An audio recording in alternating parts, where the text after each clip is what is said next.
Joining us now, though, Sidney Powell. Sidney is a senior policy advisor for America First Policies. As you know, America First Policies, one of our favorite companies, and America First Policies fighting hard for the Trump agenda every single day. America First Policies. Sidney Powell, great to have you with us. Thank you so much, John, and thank you for that glowing introduction. Well, thank you very much. Hey, let's start with Rob Porter and John Kelly, Chief of Staff, saying he's shocked, I say, at the fact that this gentleman who was very close to the president had some real issues going on with domestic violence. Yet it was John Kelly who signed the waiver because he couldn't get security clearance from the FBI. I don't mean to put you on the spot, but just want to leverage your great legal mind. So if you're the chief of staff and you're signing a waiver for somebody in the West Wing that can't get security clearance, and you sign the waiver, one would think that the FBI went to you and said, we can't get this guy in your West Wing security clearance. Here's why. And John Kelly says, okay, well, I'm just going to sign the waiver. But how do you be shocked at that when you've already signed the waiver based on the fact that he couldn't get a security clearance? I'm just trying to figure out that statement all day, the shock statement. I am thinking it is because Mr. Porter was extremely gifted at projecting a different persona to the outside world than he was to those in intimate relationships with him. That is quite typical, actually, of people who do engage in domestic violence. Some of them are sitting on the front row of the church every Sunday and elders in it, and most of the world thinks they are just charming and the prince of a fellow, and nobody could ever believe that about them. I mean, you don't know. Nobody knows what goes on in an intimate relationship except for the two people in it. What a great answer. And yes, well, I've served on a board of a women's shelter for a long, long time, and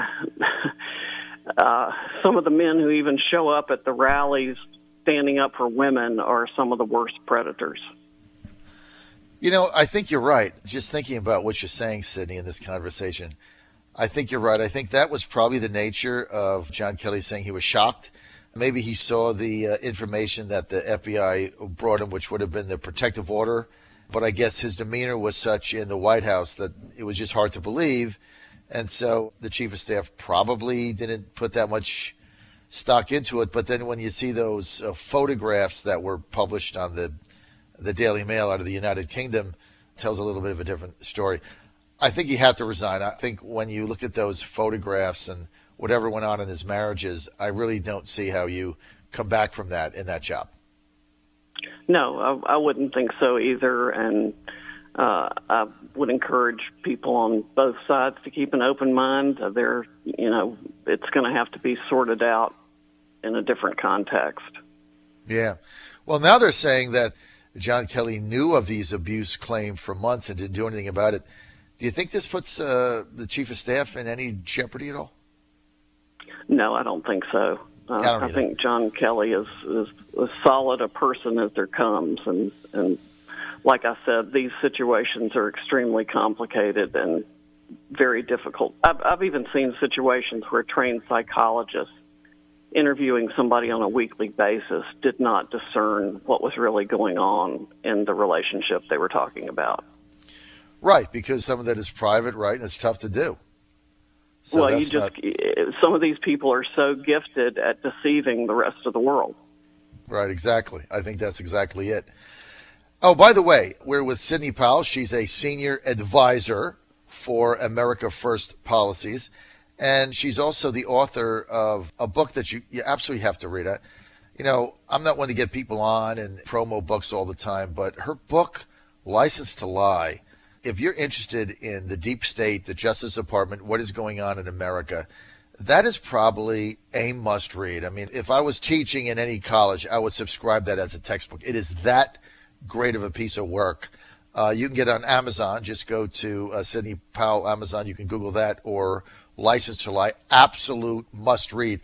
And it's an eye-opener. And it's more relevant today, Sidney, than ever, tying into all the nonsense that is going on with this FISA court. Now we've got, dueling memos, right? Now you got the Democrats' memo. Here's my question. Couldn't this all be cleared up if we just released the affidavit, right? We released the affidavit. Yes. Wouldn't this all be cleared up? Give us the real documents. Just give us the real documents. We already know from the Steele dossier that's been released, it is a bunch of hooey. And since we already know that the FISA court applications for it are based primarily on the dossier and a Yahoo News article, by the way, that was also based on Christopher Steele, there can't be that much in there.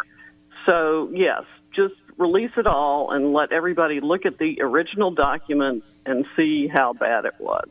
Because if you release the affidavit, then you're going to be able to see what was actually submitted as justification for the surveillance warrant in the FISA court to that judge. And we need all four, because there were four different applications to the FISA court. Right. I've heard that 4 different judges signed off on them. I don't think there was much difference in any of the applications, but we need to see that. That's exactly what we need to see, because the FBI even fired Christopher Steele as an informant, and he supposedly authored the dossier. They fired him in October, about the time they filed the first application, and they didn't tell the FISA court, at least in the first application, that he was fired, and they didn't go back immediately and say, oh, we just discovered he had told Yahoo all this stuff. So we need to know the exact date that he was fired and exactly what the FISA court was told. And when you say, Sidney Powell, that he was fired, he was actually being paid by the FBI, right? I mean, he was... Yes, he was being paid by everybody. Yeah, well, this guy was getting paid. He was getting paid by the Hillary Clinton, you name it. Right, the Washington Free Beacon that started up. All these people were paying this guy, but he was actually on the FBI payroll as what you would call an informant. At some point. We don't know the exact dates of those things either. Well, they should just release the affidavit. That will be number one. And then, the Democratic memo that, the president is expected to release, a 10-page memo rebutting the 4-page memo. It's a bunch of nonsense, because what I've heard the Democratic memo says, for the congressmen that have read it, is basically saying that, well, the dossier was just one small piece of it. It wasn't really the big piece. Well, if you had the affidavit, that would clear it up, wouldn't it? It absolutely would. All you have to do is put the dossier and the FISA application side by side.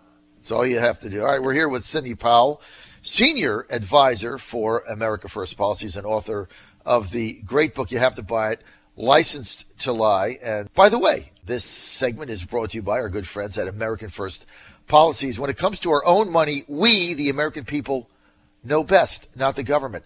Thanks to the historic Tax Cuts and Jobs Act, we, the people, like me and you, finally get to keep more of our hard-earned dollars in our pocket and out of the D.C. swamp where we are today. And believe me, it is deeper than you would ever think it was. The average middle-class family under the Trump tax cut plan is going to save about $3,000. Can you imagine that? That's $250 a month, $60 a week. That is a lot of money for a working family with children. I can say that. It is certainly to me. And almost 4 million Americans will benefit from the hundreds of businesses announcing higher wages, higher bonuses, new hiring. And the numbers, guess what? They just keep getting bigger and bigger and bigger. It's huge. Now, to learn more about the tax cuts and America First Policies, a nonprofit supporting the key policy initiatives that will put America first, then all you have to do is go to AmericaFirstPolicies.org. That's AmericaFirstPolicies.org. This message paid for and authorized by America First Policies, Inc. Sidney, so we want to release the affidavit. We're waiting on that. Do you think the president should release the Democratic memo, and do you think it matters? Oh, I definitely think he should release it. I want to see everything. And I especially want to be able to compare that memo with the actual FISA applications. And then we'll really know who's telling the truth. And so I think that's the only way a lot of people are going to believe anything, is to see the actual documents. And I see absolutely no excuse for them continuing to withhold them. All this stuff about protecting sources and methods is a bunch of hooey in this case. We're not talking about informants against the mob or anybody whose life is going to be in jeopardy. We're talking about Bruce Orr and Nellie Orr and Fusion GPS and Christopher Steele and Sidney Blumenthal and Cody Shearer and other Clinton cronies. So at what point is it revealed who provided this information? Like, who went to the judge? Will we ever know that? The original FISA, the original judge, the first time, will we ever know what government officials actually went there, actually saw him? Well, we know that McCabe signed one of the applications and Comey signed 3 of them for the FBI. And we know that Sally Yates, I think it was, signed 1 or 2 for DOJ, and Rosenstein signed the last one, and Dana Buente, who went from DOJ and now is general counsel at the FBI, signed one of them. And I find all that quite troubling. Well, the people that sign them, if we get the affidavit back and it becomes clear that the centerpiece of it was the fake phony dossier, that those who signed it knew that our intel community couldn't corroborate any of it, and if they didn't make that perfectly crystal clear to the judge, are they in any legal jeopardy? They certainly should be. They should be prosecuted for false statements to the court. They should be prosecuted for obstruction of justice. Mm-hmm. It's unfathomable to me that any lawyer with any sense of integrity at all would go to a court with anything this concocted and make any kind of representation to the court that they didn't know was absolutely true. I mean, I've stood in front of the court more than once, not the FISA court, but the Fifth Circuit Court of Appeals, and had to say that the government screwed up here or there. Fortunately, it didn't happen all that many times. But, you know, when you get something wrong, the only way to fix it is to say so and get it right. Nobody's trying to fix anything here. They're trying to cover it up, and that just makes it worse. It does look like a cover-up, doesn't it? I mean, it's a huge cover-up. And then to get to the Mueller investigation, I mean, how does this tie in? Because doesn't this, I mean, and look, I don't want to play politics with this. I'm just looking at the facts here. If the affidavit is clear, if we can release the affidavit, Sidney Powell, and it becomes clear in that affidavit that the fake phony dossier paid for by the Hillary Clinton campaign, Oppo Research, was the centerpiece of the judge approving the surveillance against a major presidential candidate of a major party in the United States during the election. If that proves that that is at the cornerstone of the judge's decision, then doesn't that bring the entire Mueller investigation in question? Because without that, I don't think you would have had Mueller, right? Exactly. And it was all part of the same plan. It was all part of the same plan hatched by the same people, both to stop Trump from being elected and then to impede, if not stop, his presidency. And whether you agree with Trump's policies or not, that is a very troubling scenario for our upper echelon of the two, what are supposed to be the two premier law enforcement agencies in the world, to set about on their own and or with the previous president to destroy the electoral process and engineer it themselves. Well, Sidney Powell, that has been my argument here for 2 weeks, and that I am, I don't know what the word is. It's certainly not shocked, but I'm very disappointed that there's not a single Democrat elected official in the Capitol, Senate or Congress, not one, who has said, you know, we really need to take this seriously. And if these guys did this, like, it's a real problem for every American. Not one Democrat has said that. Not one. Don't you find that troubling? It's a big problem. I mean, not a single Democrat has said it. And so you really get to the point where you start to think, Sidney Powell, that the partisanship right now in this country and the thirst and the yearning for power and big offices and more money and majority status and committee chairman is just so all-encompassing that you can't even get one Democrat to say, you know, if this is true, I hope it's not, but if it is, this is a major problem here for the country because we got some major work to do. Not one person has said that. All they've done is come out and say... They need to understand that there, but for the grace of God go they. Exactly. For the grace of God go they. Right? Because we're all in the same boat. Unbelievable. Yeah. If they can do that to this whole team, they can do it to anyone. I guess they take the position that they're only going to do it to Republicans, so therefore it's okay, which is even worse. But I would have thought you would have had a Joe Manchin or a Heidi Heitkamp or somebody just come out and say, this is, or, a Dianne Feinstein, who sometimes, can give a very sobering assessment of things, just come out and say, we really have to get to the bottom of this. Let's forget the partisan, the Mueller, the investigations, Trump, you don't like him, his tweets. Let's forget all that. And let's just, if we had senior government officials going to a FISA secret court judge and lying to get a surveillance, this is an American problem, not a partisan issue. Don't you agree? Exactly. Yes, exactly. Hasn't been done. It's a major American problem. That's what I think. Sidney Powell, thanks for being with us. Now, get Sidney Powell's book, License to Lie. All you got to do is go to Amazon. How easy is that? I've got it. It's one of the first things I bought when I first had a chance to meet her. You got to check this out. And Sidney, isn't it amazing how your book now is more relevant than ever? Isn't that amazing?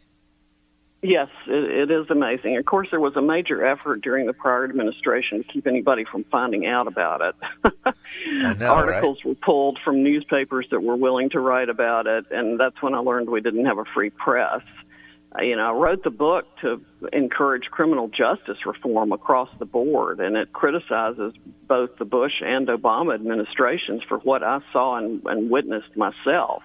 And I self-published it. This isn't a thing where I, made a bunch of money by any means. It's been a very expensive undertaking in more ways than one, but I saw what I saw, and I couldn't stand it, so I had to write about it as my last hope of helping people to know what was going on. And it came out in 2014, long before President Trump. I tell you what, you look back at when you wrote the book, and you can almost say that maybe there was an inspiration to do it then for it to be so relevant right now, right? I mean, you never know. Yes. The way. Well, I had no idea Mueller was going to pick the lead villain from my book for his task force. It's really unbelievable. You got to read this book, License to Lie by Sidney Powell.